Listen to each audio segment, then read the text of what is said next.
SLS AMG, and I'm already on track at Laguna Seca. Now the engine is a development of the normal 6.2 litre V8 from other AMGs. They call it a 6.3, but it's not.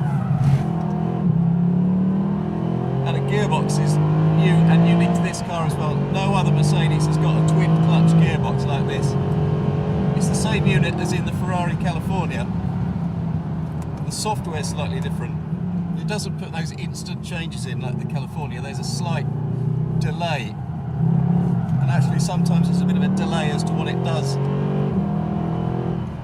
when you ask it to change as well. You don't always get the changes you want to, which can just be a little frustrating.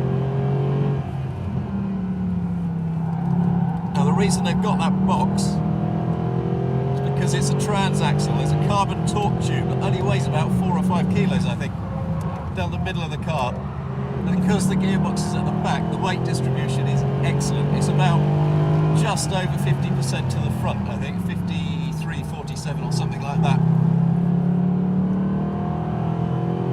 The chassis and body itself are all aluminium, apart from the boot lid, which is plastic. And it's extremely rigid. And you can feel that on the road. You can feel that it's a massively stiff body shell.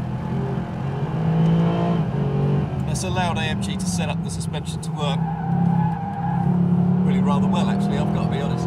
It rides pretty well on the road, but it's also doesn't dive too much on the track.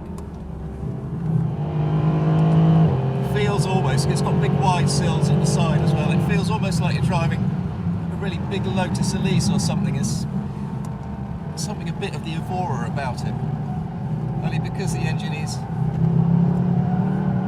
in the front rather than out the back. It's certainly more forgiving than an Elise. It's a lot heavier as well, in fairness, so it all happens a wee bit slower.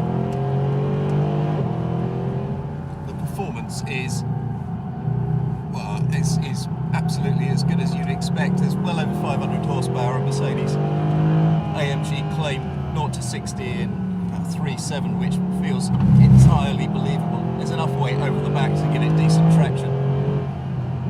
And this engine is peachy. I mean, you can hear how good it is. It's very linear, it's naturally aspirated, very linear, very smooth. But it pulls right round to, well, over 7. There's a decent amount of torque there on the road too. Now this car goes on sale in June in the UK next year, and it's going to be about 150 grand. Which is a strange sort of area really. The McLaren MP412 will be about the same ballpark. Aston V12 Vantage is sort of there or thereabouts.